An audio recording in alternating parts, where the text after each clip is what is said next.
बराह रास्त आपको लिए चलेंगे इस्लामाबाद। वफाकी वज़ीर तालीम शफकत महमूद प्रेस कॉन्फ्रेंस कर रहे हैं कि सारे फैसले जो बैनुल-सूबाई वज़राए तालीम की हमारी कॉन्फ्रेंस थी, जिसको inter provincial education ministers conference कहते हैं, IPMC, वो एक फ़ाल अदारा बन के सामने उभरा और जितने भी फैसले हमने किए सारे के सारे मुतफ़िक़ा तौर पे किए कि स्कूल तालीमी इदारे बंद कब होंगे, तालीमी इदारे खुलेंगे कब, इम्तिहानात पे क्या होगा।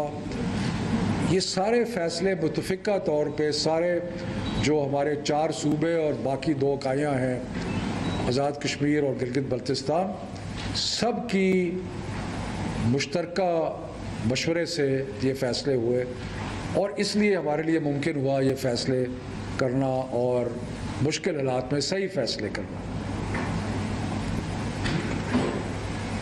तो जब हमने पिछले साल तजर्बा किया कि कुछ हमने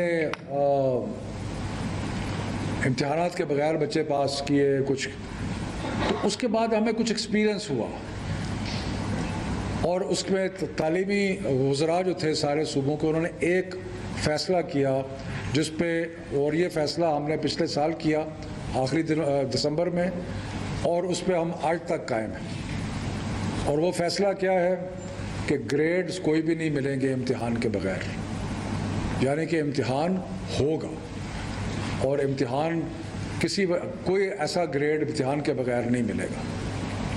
उसकी कई वजूहात थी। एक तो हमारा पिछले साल का तजर्बा था, लेकिन उसके साथ साथ ये भी क्लियर था कि सबसे फेयर टेस्ट जो है वो एक्सटर्नल एग्जामिनेशन का है, क्योंकि अदरवाइज़ बायसेस आ जाती हैं, आपका अपना एक सोच आ जाती है। किसी स्कूल में कोई टीचर जो है वो ज़्यादा खुल के नंबर देता है, कोई नहीं देता, सो सारा एक पैमाना नहीं होता। एक्सटर्नल इम्तिहान जो है वो एक ही पैमाना हो जाता है। अभी लोग इंग्लैंड की मिसाल देते हैं। अभी रिसेंटली इंग्लैंड में ख़बर आई है कि जो वालिदैन हैं वो कोर्ट केस करने लगे हैं क्योंकि उनके स्कूल के असेस ग्रेड पे उनको इतराज़ है, लेकिन एक्सटर्नल इम्तिहान पे लोग इतराज़ नहीं करते, क्योंकि एक्सटर्नल इम्तिहान जो है एक ऐसा पैमाना है जो सब के लिए एक बराबर है, यकसा है। दूसरी बात यह है कि हमारे अपने हालात में मेजॉरिटी, इसमें फ़र्क ज़रूर है, लेकिन मेजॉरिटी ऑफ द स्टूडेंट्स वो हैं जो कि आखिरी 1.5-2 महीने में पढ़ते हैं इम्तिहान से पहले। आप सब तालिब इल्म रहे हैं, मैं भी तालिब इल्म रहा हूँ, हमें पता है कि इम्तिहान करीब आता था तो पढ़ाई शुरू होती थी, उससे पहले नहीं होती थी। इम्तिहान का ना लेने का मतलब ये है कि जो पढ़ाई थोड़ी बहुत होनी भी थी वो भी नहीं होती। तो इसलिए हमने कहा कि इम्तिहान का होना ज़रूरी है, क्योंकि उससे जो लर्निंग लॉसेस हो रहे हैं उसमें कुछ कमी आएगी। तो इन वजूहात की बिना पे हमने फ़ैसला किया कि इम्तिहान इस साल हमने ज़रूर लेने हैं। और ग्रेड्स, कैम्ब्रिज का इम्तिहान आया, एकदम बीमारी में शिद्दत बेपनाह इजाफा हुआ, लेकिन फिर भी हमने जो A2 था उसका एग्ज़ाम लिया और अगले चंद दिनों में वो एग्ज़ाम मुकम्मल हो जाएगा और कोई 25 से 30 हज़ार बच्चों ने वो इम्तिहान लिया, बखैर व आफियत जो है वो हो गया है। उसके बाद जो O लेवल के बच्चे हैं उनके लिए कैम्ब्रिज ने फ़ैसला किया है कि वो एक स्पेशल एग्ज़ाम जुलाई में लेंगे, 26 जुलाई से 6 अगस्त तक, वो भी हुई। अब मसला रह गया था 9, 10, 11, 12 का। फ़ैसला तो वही था और वही है कि इम्तिहान तो होगा, लेकिन एक चीज़ के बारे में हमने बैठ के मशवरा किया और आज सारे वज़राए सूबाई वज़रा मौजूद थे आज की मीटिंग में। तो हमने कहा कि एक बात तो तलबा की दुरुस्त है और हमें उसको एक्नॉलेज करना चाहिए, और वो ये है कि क्योंकि स्कूल बंद होते रहे इसलिए उनका जो कोर्स वर्क है वो पूरी तरह मुकम्मल नहीं हो सका। तो ये एक जेन्युइन कंप्लेंट है स्टूडेंट्स की और हम उसको एक्नॉलेज करते हैं कि ये सही कंप्लेंट है। कि स्कूल क्योंकि बंद होते रहे, खुलते रहे, बंद होते रहे, खुलते रहे, तो यकसुई से जो पढ़ाई होनी चाहिए थी वो नहीं हो सकी। तो इसी सिलसिले में आपको याद है कि हमने आज से कई माह पहले ये फैसला किया था कि हमने जो सिलेबस था उसमें से 40% रिड्यूस कर दिया था। और ये जो 40% रिड्यूस किया था वो इसलिए किया था कि बच्चों को सिलेबस मुकम्मल करने की और स्कूल को सारा वक्त खुला नहीं रहा था। सो इसलिए ये जेन्युइन बात है। और ये कहना कि जी इम्तिहान जो है वो उसके लिए हमें पूरा कोर्स वर्क पूरा मुकम्मल करना नहीं कर सके, तो ये बात दुरुस्त है। इसलिए हमने इस चीज़ को मद्देनज़र रखते हुए और जो इस वक्त हमारे जो बीमारी के हालात हैं उन सब चीज़ों को मद्देनज़र रखते हुए कुछ फ़ैसले किए हैं और जो हमने कुछ तब्दीलियां की हैं। और जो तब्दीलियां की हैं वो ये है कि 9-10 यानी कि 9वीं और मैट्रिक का इम्तिहान जो है वो इलेक्टिव सब्जेक्ट्स में लिया जाएगा, उन मज़ामीन में जो बच्चों ने चूज़ किए हैं, और उसके साथ मैथमेटिक्स जो सब के लिए यकसा है वो भी उसका भी इम्तिहान होगा। यानी कि 9वीं 10वीं का इम्तिहान जो है वो 4 मज़ामीन में होगा, बाकी जो मज़ामीन है उनमें नहीं होगा, इलेक्टिव सब्जेक्ट्स और मैथमेटिक्स।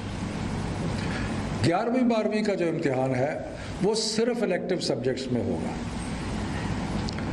और ये हमने इसलिए भी सोचा है कि इलेक्टिव सब्जेक्ट्स का कि अगर किसी ने डॉक्टर बनना है तो उसने बायोलॉजी ली हुई है, उसने केमिस्ट्री ली हुई है वगैरह, किसी ने इंजीनियर बनना है तो उन्होंने और फिज़िक्स और बाकी सब्जेक्ट्स लिए हैं।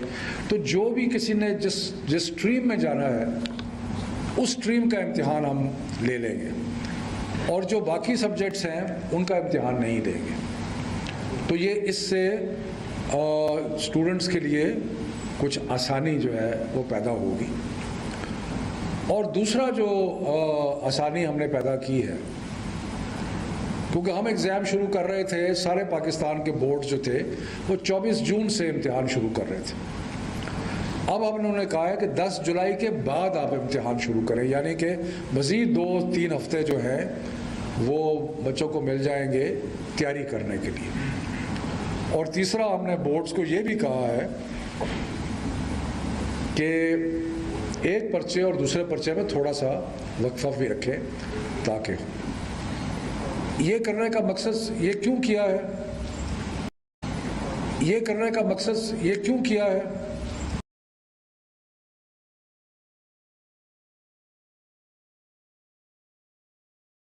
स्कूल चले नहीं तो सही तरह कोर्स नहीं हुआ,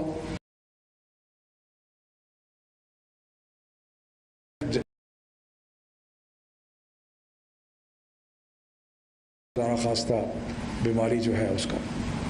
इसका एक और फ़ायदा ये है, अच्छा हाँ, इसके अंदर इम्पॉर्टेंट पॉइंट ये है कि डेट का मैंने आपको बता दिया, सब्जेक्ट का बता दिया।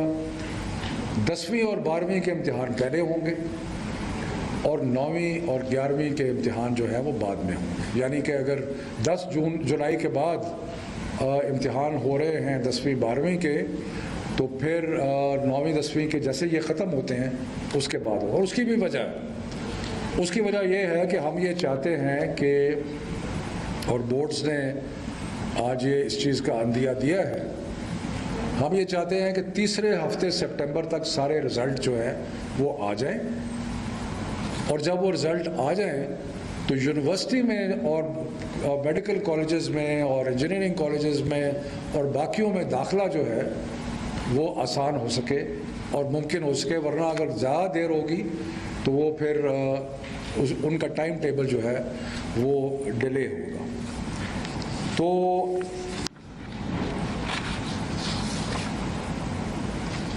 दूसरा ये फ़ैसला किया गया है कि अभी हमने आपको पता है कि 10वीं और 12वीं की क्लासेस अलाउड कर दी हैं, दूसरा हमने फैसला ये किया है कि हमने 9वीं और 11वीं की क्लासेस भी अलाउ कर दी हैं, ताकि ये बच्चे जिन्होंने इम्तिहान देना है इनको इनकी जितनी भी पढ़ाई मुमकिन हो सके वो हो, और वो स्कूल में आएँ और आके अपने टीचर से मिले और जो भी सिलसिला है उसको करें।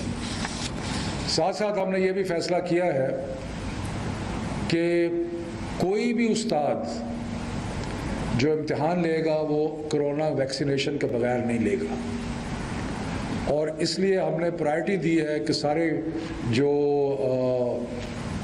टीचर्स हैं उनकी वैक्सीनेशन प्रायोरिटी बेसिस पे होगी।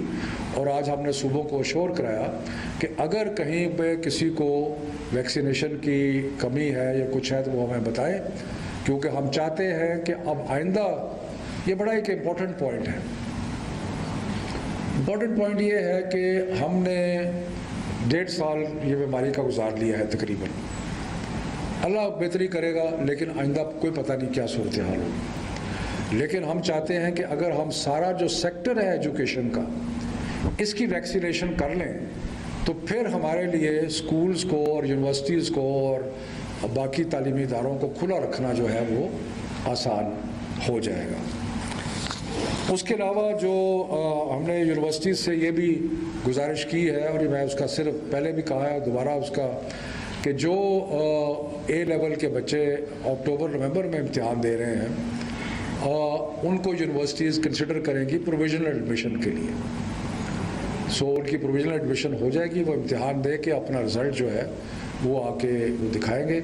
और ये प्रोविजनल एडमिशन सिर्फ सरकारी यूनिवर्सिटीज़ में नहीं होगी, हम सारी यूनिवर्सिटीज़ से रिक्वेस्ट करेंगे कि जो बच्चे अक्टूबर नवंबर में A2 का इम्तिहान दे रहे हैं उनको अकोमोडेट किया जाए, जो कि ज़्यादा नहीं है लेकिन जितने भी हैं उनको अकोमोडेट किया जाए। इसी तरह हम इंजीनियरिंग और MD कैट और मेडिकल का जो एंट्री टेस्ट है उसमें भी कहेंगे कि जिन बच्चों ने अभी इम्तिहान अनकरीब में देना है उनको टेस्ट में बैठने की इजाज़त दी जाए। तो ये मुख्तसरन मोटी मोटी बातें हैं जो कि आज की बैनुल सूबाई वज़रा की जो मीटिंग थी उसमें तय हुई। ये फ़ैसला अटल है, जैसे हमने शुरू से कहा था और जिस पे आज भी कायम है कि इम्तिहान हर सूरत में होंगे। इसी तरह हमने बहुत सारे बच्चों के जायज़ मुतालबा जो थे उनको मद्देनज़र रख के जो फ़ैसले किए हैं कि इम्तिहानात जो है उनके मज़ामीन कम कर दिए हैं, डेट शीट को आगे कर दिया है, डेट शीट में वक्फ़ा जो है उसको बढ़ा दिया गया है। ये सारी चीज़ें जो है वो इसलिए आसानी पैदा की है, लेकिन अब इसमें फ़ैसले में कोई तब्दीली नहीं होगी। और उस पर ना पहले हमने दबाव बर्दाश्त किया है, दबाव जो है उसको अपने ऊपर हावी होने दिया है और ना ही आइंदा होगा। ये फ़ाइनल फ़ैसला है, बच्चों के मुस्तक़बिल का फ़ैसला है, बच्चों की पढ़ाई का फ़ैसला है और उनकी बका का फ़ैसला है। तो ये फ़ैसले जो है आज किए हैं, तो इसके बाद अगर सवालात हैं तो कोई कर लें।